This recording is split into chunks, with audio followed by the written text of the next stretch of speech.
मैं समझ सकता हूं किसी भी दिल्ली कैपिटल्स के फैन के लिए ये टाइम बिल्कुल अच्छा नहीं है। कहां 4 में 4 मैच पहले जीत गए थे, सीजन में वो एक गेम पहला हारे थे, मुंबई इंडियंस से विनिंग स्ट्रीक टूट गई थी और अब वापस मुंबई इंडियंस से ही ये टूर्नामेंट में वो आखिरी हार मिल गई जिसकी वजह से दिल्ली कैपिटल्स इस 2025 के आईपीएल से बाहर हो गई। क्या नजारे थे ना वो। दिल्ली कैपिटल्स 4 में 4 मैच जीत गई थी, टेबल टॉप कर रही थी। केएल राहुल बैंगलोर को बैंगलोर में हरा रहे हैं, वो सेलिब्रेशन कर रहे हैं, अपने दम पे पूरे मैचेस जिता रहे हैं। आशुतोष शर्मा ने वो रवि बिश्नोई को लखनऊ के अगेंस्ट छक्का लगाया था। सब कुछ दिल्ली कैपिटल्स के लिए काम कर रहा था, पर एकदम से पता नहीं क्यों वो फायर गायब हो गई दिल्ली कैपिटल्स के अंदर से। इतने सारे, शायद 7 अलग अलग ओपनिंग पेयर दिल्ली कैपिटल्स ने पूरे सीजन में एकदम से ट्राई कर लिए। नटराजन को शुरू में गेम्स नहीं खिलाए और जो फायर पावर थी दिल्ली कैपिटल्स की, जो कंसिस्टेंसी थी, वो एकदम से गायब हो गई। और कहीं ना कहीं दिल्ली ये मुंबई के गेम से पहले ना वो जो पिछला गेम गुजरात के खिलाफ हारी उसको याद करेगी, क्योंकि उस गेम में दिल्ली कैपिटल्स ने पहले बैटिंग करते हुए अपने घर पे 200 रन लगा दिए थे। पर ये फैक्ट है जो अब लोग खुल के शायद बात कर लेंगे कि ये जो 60-65 बॉलों की सेंचुरी होती है जो केएल राहुल ने लगाई थी, इससे गेम्स अब आप नहीं जीत सकते। ना विराट कोहली पिछले सालों तक वो 60-65 बॉलों वाली सेंचुरी में गेम जीत पाते थे, ना आरसीबी जीत पाती थी, और अब केएल राहुल भी वो 60-65 बॉल वाली सेंचुरी करेंगे तो नहीं जीत पाएंगे जब तक अगर आपके साथ में कोई ऐसा बैटर नहीं खड़ा है जो ऐसे 250-300 की स्ट्राइक रेट से 30-35 रन बना के दिखा देगा, जिसकी वजह से आपका 200 रन का टारगेट एकदम से 225-230 हो जाएगा। क्योंकि T20 गेम में यही 20-25-30 रन एंड में आके काम आते हैं। और दिल्ली कैपिटल्स को वो जो ह्यूमिलिएटिंग हार पिछले गेम में गुजरात के खिलाफ 10 विकेट से अपने घर पर ही मिली थी, वो फिर भी एक ऐसा गेम था जहां दिल्ली कैपिटल सोच सकती थी कि अगर हमारे 25-30 रन और होते, क्या पता गुजरात प्रेशर में 1-2 विकेट शुरू में खो देती, हमारे पास कोई चांस होता, हम शायद वो गेम जीत जाते। पर ये मुंबई के खिलाफ तो शायद आप गेम में किसी पॉइंट पे ठीक से थे ही नहीं जब आप टारगेट चेस कर रहे थे, क्योंकि प्रॉब्लम तो बैटिंग में ही थी। दिल्ली कैपिटल्स ने बॉलिंग करनी शुरू करी थी, पूरा गेम अपनी पकड़ में रखा हुआ था, पर मुंबई इंडियंस को यह बात पता थी कि ये हमारा घर है, ये पिच आज मुश्किल तरीके से खेल रही है, हम ठीक तरीके से वो कॉन्फिडेंटली और फ्रीली रन नहीं बना पा रहे। तो सूर्य कुमार यादव ने अपने कंधों पर ली रिस्पॉन्सिबिलिटी। पहली 31 बॉलों में सिर्फ 40 रन थे, कोई बड़े रिस्क भी नहीं ले रहे थे जो हम इस सीजन में सूर्य कुमार यादव को हर बॉल पे स्पिनर्स के अगेंस्ट स्वीप करते हुए देख रहे हैं। एक एक रन के लिए भी वो रिस्क लेने को तैयार थे, क्योंकि वो जानते थे कि इस पिच पे वो काम आ रहा है। खड़े रहे, चुपचाप बैटिंग करते रहे। 27 बॉलों में 27 रन तिलक वर्मा ने करे, कोई प्रॉब्लम नहीं थी। चुपचाप बैटिंग चलती रही, वो पार्टनरशिप बनाते रहे कि जितना गेम को डीप लेके जाएंगे, हमारे फिनिशर्स आएंगे, एक सेट बैटर वहां खड़ा होगा, रन बन जाएंगे। और वैसा ही हुआ ना मुंबई इंडियंस के साथ। तिलक वर्मा अगर पहले आउट हो भी गए तो हार्दिक पांड्या बैटिंग करने आए। उन्होंने शायद जल्दी करी, वो एक एम्बिशियस शॉट मारने चले गए, वो कवर्स के ऊपर से उनका टॉप एज लगा, वो बैकवर्ड पॉइंट या फिर वो जो शॉट थर्ड मैन था वहां पर कैच दे बैठे और बाहर चले गए। पर फिर भी मुंबई इंडियंस के पास नमन धीर थे जो एक छोटे टाइम के अंदर वो बड़ा इंपैक्ट क्रिएट कर सकते थे। मुंबई इंडियंस को किसी चीज की जरूरत नहीं थी, सिर्फ 2 ओवर की जरूरत थी, 2 अच्छे ओवर, जिसमें वो जानते थे कि नमन धीर, सूर्य कुमार यादव वहां खड़े हैं, तो वो 2 ओवर में लगभग 50 रन बना गए। 48 रन बनाए मुंबई इंडियंस ने, 27 रन मुकेश कुमार के ओवर में, बाकी 21 रन आखिर में वो चमीरा के ओवर में, ये 48 रन आए और मुंबई इंडियंस 180 तक पहुंच गई।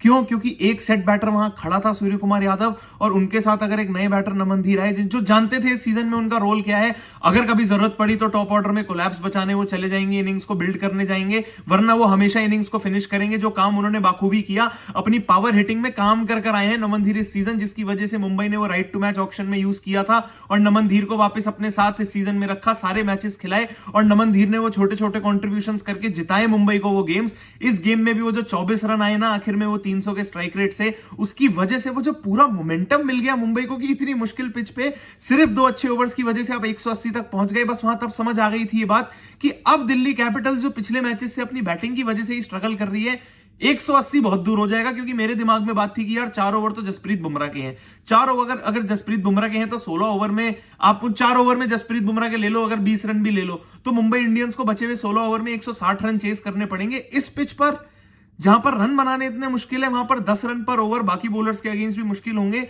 वो तो फिर मिचेल सेंटनर भी आ गए जो बिल्कुल शायद आउट ऑफ स्क्रिप्ट थे, वैसे तो वो अच्छा परफॉर्म कर ही रहे थे, बट आप ये भी एक्सपेक्ट नहीं करोगे ना कि मिचेल सेंटनर वानखेड़े में 4 ओवर में 11 रन देके विकेट निकाल लेंगे और मैच ऐसे बना देंगे मुंबई के लिए। तो ये भी एक सरप्राइजिंग बात थी कि अब दिल्ली को वो टारगेट एक्चुअली 12 ओवर में चेस करना था। और ये सब बातें भी छोड़ दो, अभी तो जसप्रीत बुमराह ने पावर प्ले में बॉलिंग करी भी नहीं थी, फिर भी दिल्ली सिर्फ 49 रन मैनेज कर पाई।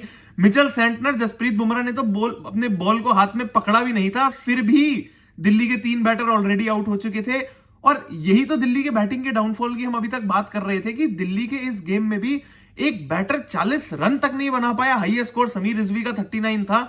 चलो कोई बात नहीं, 39 के साथ भी कभी कभी सारे बैटर कंट्रीब्यूट करते हैं, 25-30 रन बाकी सब भी बनाते तो ये टारगेट चेज हो जाता। पर उनके साथ या कोई दो बैटर तो साथ में खड़े होने चाहिए, क्योंकि दिल्ली की तो 40 रन की एक पार्टनरशिप भी नहीं थी। और बिना पार्टनरशिप के आप 180 रन, कितनी भी फ्लैट विकेट भी हो, अगर 40 रन की दो एक पार्टनरशिप भी नहीं आएगी तब आपकी टीम वो कभी भी टारगेट चेज नहीं कर पाएगी। ये बहुत हार्श हो जाएगा दिल्ली कैपिटल्स पे कि अगर आप बोलो कि यार सारा ब्लेम वो मुकेश कुमार या फिर चमीरा के ऊपर चला जाए कि ये दोनों बंदे हैं जिनकी वजह से पूरा मैच दिल्ली के हाथ से चला गया। पर ऐसा नहीं है। 180 रन अगर सामने वाली टीम ने बनाए तो आपके पास भी वो बैटर्स हैं। केएल राहुल क्यों नहीं आज एंकर कर पाए इनिंग्स को, क्यों उन्होंने अपनी जिम्मेदारी अपने कंधों पे नहीं ली? उनके हिसाब से भी तो वो सूर्य कुमार यादव वाली इनिंग खेल सकते थे।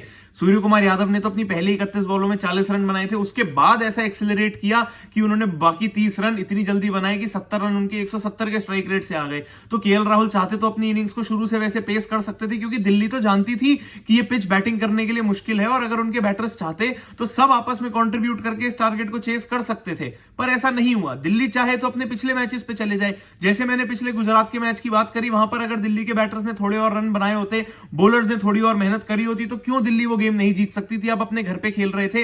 गुजरात अगर इस सीजन में डोमिनेट कर रही है तो दिल्ली ने भी तो वो ग्लिम्सेस देखे ही थे ना वो डोमिनेशन के। दिल्ली को भी तो वो विक्ट्री के मोमेंट्स मिल चुके थे जहां पर आप एक हारा हुआ मैच जीत गए थे, वन साइडेड डोमिनेट करके भी जीते थे। तो दिल्ली ने वो जीत का वो जो रस था वो चख चुकी थी। तो दिल्ली जानती थी कि गेम्स इस आईपीएल में कैसे जीते जा रहे हैं और कैसे दिल्ली जीत सकती है। पर आप वो चीज रेप्लिकेट कर ही नहीं पाए। एक बार अगर आपका वो डाउनफॉल शुरू हुआ तो दिल्ली किसी पॉइंट पर इस सीजन में कमबैक कर ही नहीं पाई। पर वहीं पर मुंबई इंडियंस ने तो एक्चुअली इस सीजन में कमबैक करके ही दिखाई है, क्योंकि मुंबई तो अपने पहले 6 में से 5 मैचेस हार चुकी थी और बाकी 8 में से 7 मैचेस जीतकर दिखा दिए और अब क्वालिफाई करके भी दिखा दिया। मुंबई इंडियंस की हमने बात करी कि अभी तो Jasprit Bumrah, Mitchell Santner bowling करने आए भी नहीं थे, तब भी दिल्ली का बुरा हाल हो गया था। और ऐसी ही कुछ मुंबई इंडियंस की डोमिनेंस है कि ट्रेंट बोल्ट, दीपक चाहर नए बॉल से काम कर रहे हैं। जसप्रीत बुमराह जिस भी फेज में बॉलिंग करने आ रहे हैं तो कमाल ही कर रहे हैं। मिचेल सेंटनर, कर्ण शर्मा बीच में अगर विल जैक्स को बॉलिंग दे रहे हैं तो वो भी आगे विकेट निकाल कर दे रहे हैं।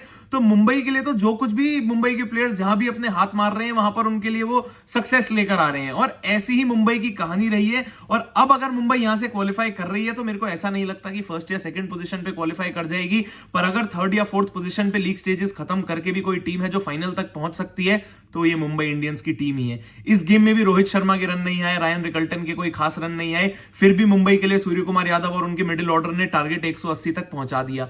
अगर अगले गेम्स में सूर्य कुमार यादव हो, रोहित शर्मा हो, रायन रिकल्टन हो, तिलक वर्मा हो, शुरू में विल जैक्स हो, ये सब रन बना दे तो ये टीम एक्चुअली अनस्टॉपेबल है, अनबीटेबल है। जैसे मुंबई इंडियंस के सक्सेस के फॉर्मूलाज इस टूर्नामेंट में बहुत सारे रहे हैं, ऐसी बहुत सारी बातें हैं जो उनकी सक्सेस के बारे में हम कर सकते हैं। उसी तरीके से दिल्ली के डाउनफॉल के बारे में भी बहुत सारी चीजें हैं जो डिस्कस हो सकती हैं। तो आगे जरूर जैसे टूर्नामेंट खत्म हो रहा होगा और दिल्ली के ऊपर बिल्कुल डेप्थ में बात करने की कोशिश करेंगे। वीडियो अगर पसंद आई हो तो लाइक जरूर करना, नीचे कमेंट करके ये आप बताना कि अब जो 4 टीमें क्वालिफाई कर गई हैं तो आपके हिसाब से कौन सी टीम किस ऑर्डर में लीग स्टेज फिनिश करेगी और प्लेऑफ्स खेलने के लिए उतरेगी। चैनल अगर अब तक सब्सक्राइब नहीं किया है तो सब्सक्राइब जरूर कर देना, क्योंकि मैं तो ऐसे ही हर गेम के बाद आके आपको कंटेंट देता ही रहूंगा, क्योंकि अभी तो बहुत क्रिकेट और बहुत बातें बाकी हैं।